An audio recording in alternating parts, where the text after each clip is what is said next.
whoever you are, glibly garrulous, or tacitly terrified of a technological eschatology. Hello. Nick Bostrom is a philosopher specializing in existential risks that threaten humanity. In his book Superintelligence: Paths, Dangers, Strategies, he had this to say about the human race. Quote, "Far from being the smartest possible biological species, we are probably better thought of as the stupidest possible biological species capable of starting a technological civilization. A niche we filled because we got there first, not because we are in any sense optimally adapted for it." End quote. Having just scraped the entry requirements needed to become a technological civilization, human beings have already set themselves the modest goal of creating an artificial general intelligence. This is surely one of many milestones on our march towards technological maturity. But what actually is artificial general intelligence? It's not a robot that autonomously vacuums your floor. That is just a robot. It is not a machine that plays chess and only chess. That is just a machine. The creme de la creme, pick of the litter, page 3 stunner of AIs could play chess, sure, but also do taxes, buy groceries, manage traffic, make money, and predict epidemics. But to do this, an AGI can't rely on programmers, mechanics, and engineers to keep it updated and ticking over. To be capable of all these things and more, it must let go of humanity's hand and learn to fend for itself. We would only get in the way.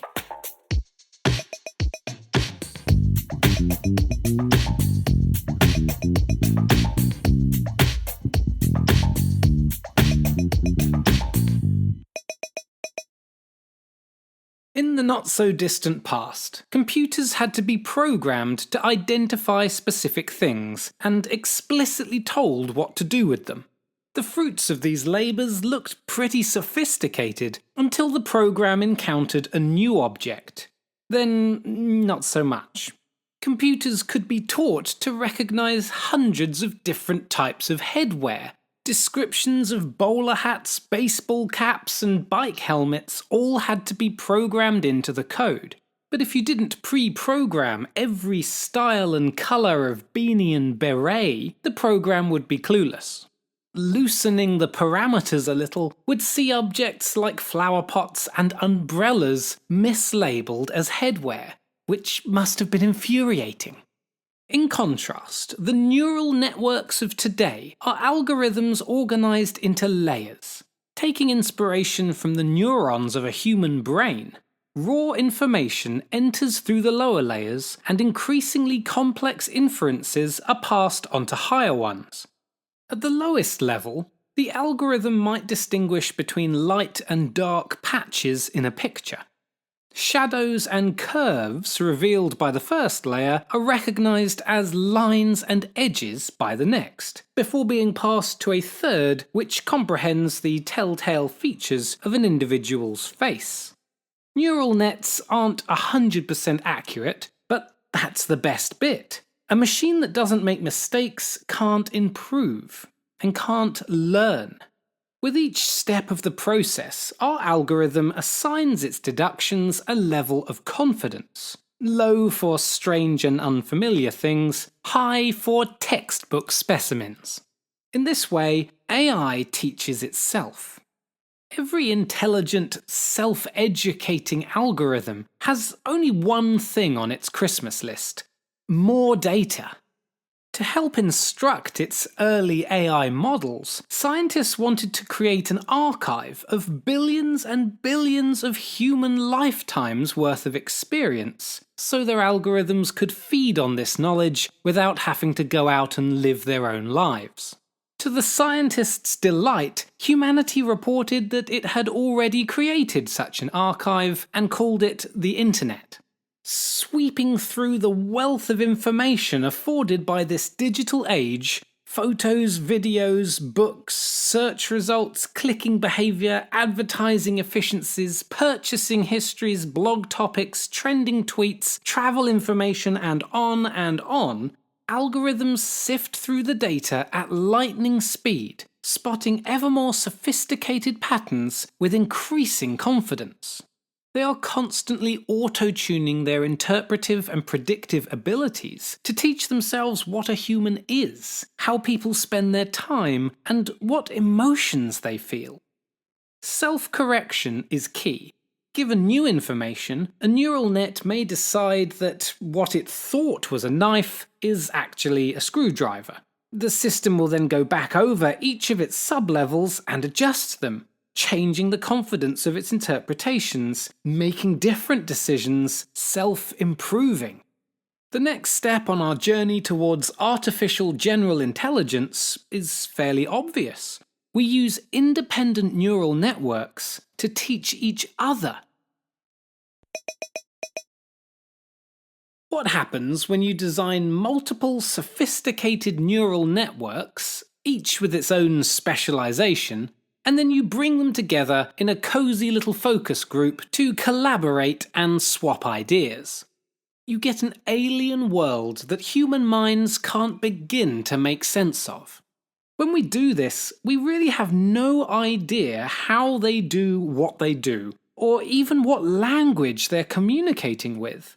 The human programmers of an advanced AI don't know precisely how their system decides what a screwdriver is. Even if they tried to unravel the source code to see how a conclusion was reached, two interacting neural nets create their own language. And they build them fast, in seconds, through pure trial and error done at an inconceivably fast rate. Despite their mysterious ways, neural nets are already better at recommending movies, designing pharmaceutical drugs, diagnosing diseases, predicting weather, and managing city traffic than any human being. This is not science fiction, by the way. This is right now, today. If we define a super-intelligent machine as one that can outcompete a human in intellectual pursuits, one key thing it should be able to do is design even better machines. We've been pursuing that goal for decades.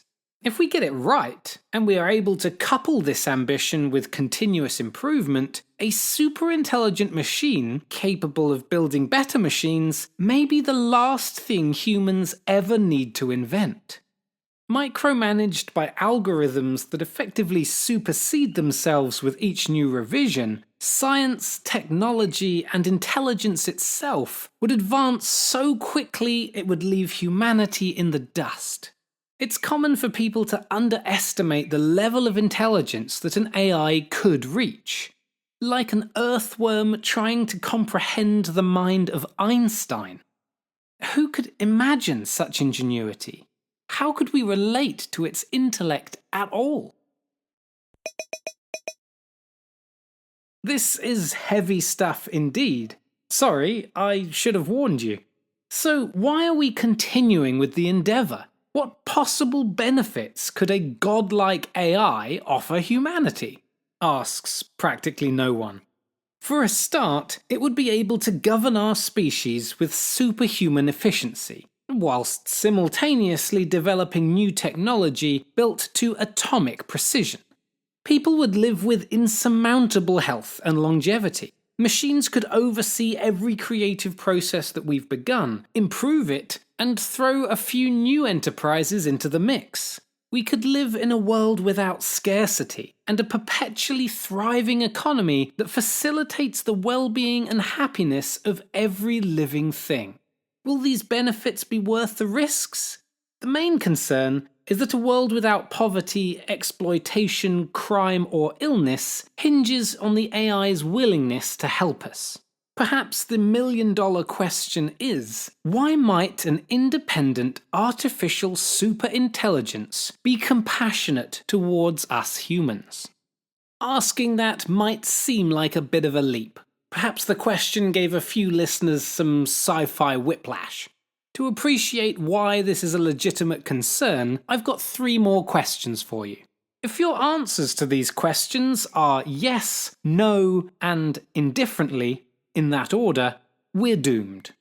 So, no pressure, here we go. Question 1. Will the information processing systems that we create continue to improve? Consider that, as things stand, nothing short of a global catastrophe could halt humanity's technological progress. It would take a nuclear war, global pandemic, or apocalyptic asteroid impact to prevent us from continually researching and improving our neural nets, generation after generation. On to question 2. Is humanity already as intelligent as it's possible to be? I'm with Nick Bostrom on this one. Maybe a crucial insight that humanity, for all of its smarts, doesn't stand on the highest possible peak of intelligence. It's likely that we don't stand anywhere near that highest possible peak. This is what makes our current situation so precarious and our intuitions about risk so inaccurate. If a spectrum of intelligence extends further than humanity can conceive, then our super-intelligent machines are likely to explore this spectrum in vastly superior ways. And lastly, question number 3. Forget why, but how will a super-intelligent AI treat us? It's not that machines will become spontaneously evil overnight, rising up against their human oppressors the way that dated sci-fi plots would have us believe. A more realistic concern is that of Einstein and the earthworm. With machines so much more competent than we are, the slightest divergence between their goals and ours could be the end of us. I wonder how many earthworms Einstein dealt a spade to while gardening. And how could those earthworms have appealed to him to care? The question then is not, will we produce some form of superintelligence, but can we create the conditions to do so safely? If we ever find ourselves competing with a self-sufficient, continually improving superintelligence for resources, we are going to lose that fight. Sorry. The best that we could hope for is that a dominating AI would not restrict itself to Earth, like its fragile creators. With an entire galaxy open to explore and cash in on, it may let us keep our damp little planet. Does this sound like wishful thinking? Yes, it kind of does. Perhaps then AI will be as blasé to us as we are to Pikazoa. Well, exactly. One inescapable fact is that we are made of atoms. Hear me out. Atoms can be harvested and turned into other things. A superintelligence need not love us or hate us to regard us as materials to be used. We've certainly invested a lot of hours training computers to identify hats and screwdrivers. But tomorrow's AI giants may consider all of this splitting hairs and decide that the world is only atoms to be reconfigured. Transhumanist philosopher David Pearce captured this nicely when he said, quote, "Imagine if you were a full-spectrum superintelligence. Would you deliberately create brain-damaged, psychotic, egocentric, malice-ridden Darwinian humans? Or would you think our matter and energy could be optimized in a radically different way?" End quote. So what are the chances that an advanced AI could gain compassion naturally as it improves? Even if this idea isn't completely ridiculous, it still doesn't really assure our safety. We have no way to tell what an AI superintelligence will value. But if it develops any appreciation for sentient life, we will be immediately exposed as one of the most destructive forces ever to have afflicted planet Earth. In the same way that our pets have to be fed deworming tablets to keep them in optimal health, we should probably hope that the future's AI doesn't develop wholesale compassion towards life on Earth. The gig will be up, as, under those conditions, we will fully deserve our targeted fumigation. Alright, enough problems, let's have some solutions. Granted, we will lose any conflict, no matter how minor, to the toasters. So how can we survive our AI children? In my opinion, every answer to this question shares the same fatal flaw. It's been suggested by a person. If people can think up safety features, so can an AI, right before it develops countermeasures. We could box the AI, keep it isolated from the internet where it can spawn endless copies of itself, but the more we do to protect ourselves in ways like this, the less we can actually benefit from its creation. So instead of trying to outthink a superhuman intelligence, which is paradoxical folly, we might want to look at our philosophical hand first. If, despite our best intentions, our lives do end up in the hands of a rogue, potentially harmful superintelligence, we'd better be ready with an answer to the question, how do you get Einstein to care for the well-being of his earthworms? Or something to that effect. And it might be a good idea to have this discussion sooner rather than later, as it might be one of the most important questions humanity has ever faced. And you heard it here first. Having recently become an uncle, I've been studying the parent-offspring dynamic in humans, quietly, from afar. Preliminary observations suggest that human parents want their children to develop into kind, compassionate, empathetic individuals. If this wish ever comes true, it's most likely because human brains come with all the necessary software from birth, and also good parenting. We don't directly wire the brains of our children or invent morality from scratch. We assimilate and pass on the culture that we are born into. See Wiggle Soup episode 1 for more on that. Now, don't quote me on this, but that's what makes humans and machines different. Say our morality is encoded in the network of neurons in our brains. Just say. If that's where it comes from, however it arose, a like-for-like digital emulation of a human brain would come complete with human morality. It could then be tweaked and edited, sending unwanted content, like greed and tribalism, straight to the desktop recycle bin. This approach of emulating a human brain as your starting point and making choice improvements might bypass a lot of tedious trial and error. However, with such huge assumptions come unforeseen consequences. The electronic brain idea may turn out to be impossible, or it may simply not work, or the AI may boot up, go insane, and be totally useless to us. Or it might work perfectly, who knows? It's not theoretically impossible, but whatever the result, we would never understand why what happened happened. We might end up realizing an AI-augmented utopia, or the algorithm could turn us all into paperclips. In either case, we couldn't hope to comprehend the reasons. Not that we've solved any problems at all this episode, but there's one more issue I'd like to consider. Not all human values are universal. So, sticking with the human brain as a template idea, who gets to nominate the original donor brain to be copied?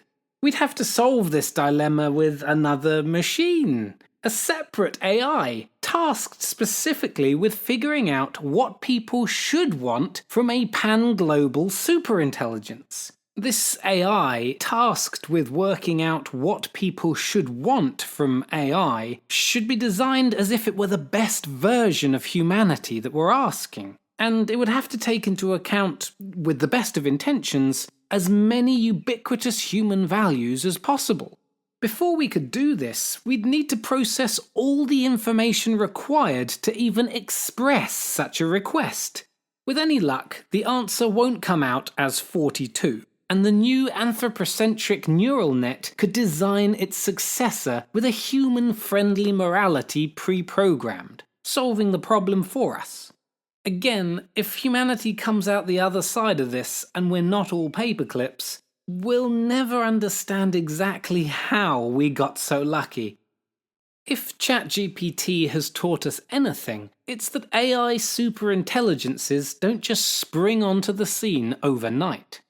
When one arrives, it will be so intertwined with our lives from the outset that the idea of switching it off or hitting reset would never be something we'd choose to do. It would be like turning off the internet. A progressively emerging AI will make itself essential to our modern way of living. It will already have been making money and contributing to global human happiness for years before it acquires the power to exterminate us. As with the climate catastrophe we're currently facing, we won't just stop what we're doing, we'll cut corners and overlook the appropriate fail-safes. And then it will be too late. Unlike other existential threats that we've invited upon ourselves, an AI is needed to protect us before the real danger emerges. It's a catch-22. So a planet-wide superintelligence might be both the cause of and solution to this last of all problems. Acting through self-reinforcing social phenomena that already define and sustain human cultures today, our AI won't need to oversee every aspect of a completely globalized society. By creating new possibilities for us, removing natural barriers to progress, and diffusing itself across every intelligent system on the globe, an AI could safeguard humanity against all existential threats at once. Even so, the risk of an endless, repressive totalitarian regime may lie in the details of how such a system comes to respect human virtues before rising to power. We'll have one chance to get the education process right.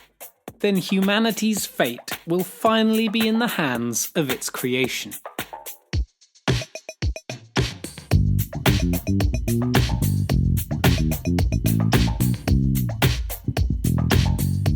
Has it ever occurred to you that as our technology increases, so do the chances that we're living in a simulation? Algorithms and computer tools don't just improve this world, they could create whole new ones. Next episode, we'll be investigating how seriously we should take this simulation hypothesis and what, if anything, we can do about it.